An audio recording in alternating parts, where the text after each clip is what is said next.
So as of lately, I've been in deep prayer. I've been just getting really close to the Lord, and I really just want his will for my life. And it has been something that since day one I've always wanted, because I've done things my own way.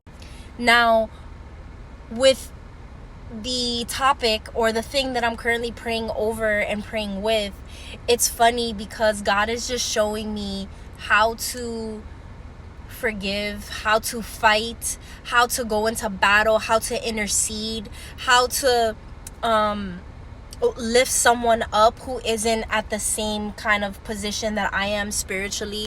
And it's very interesting because the enemy tries to keep my fire dim.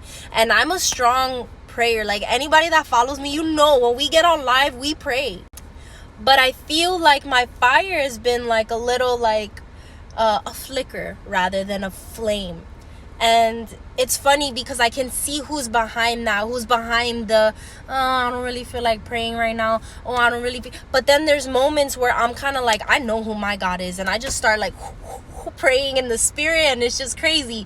But it shows me that the enemy doesn't like unity. The enemy doesn't like family. The enemy doesn't like people to come together for the glory of God. Because the thing is that if the enemy can keep people divided and hating each other and upset at each other, then the problem with that is we cannot come together collectively as a church, not a big church, but as two Christians coming together.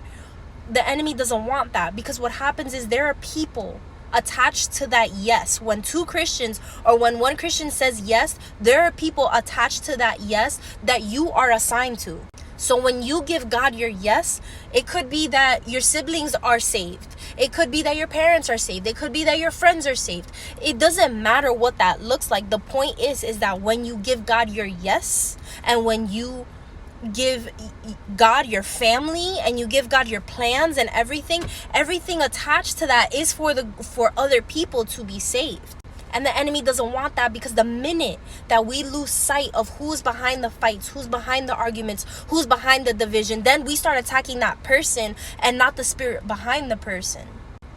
And it's just a beautiful thing to watch God move. And you know, a lot of times the enemy will try to come after our hope and our prayer life. So that's the two things that I would just tell you guys to just keep in mind whenever you're interceding on behalf of somebody else. The enemy would try to steal your hope and be like, oh, there's no hope, they're not going to change. And the enemy would try to steal your prayer life, which is the number one weapon that you need in order to fight the devil, because you're literally talking to God and activating the angelic realm when you pray.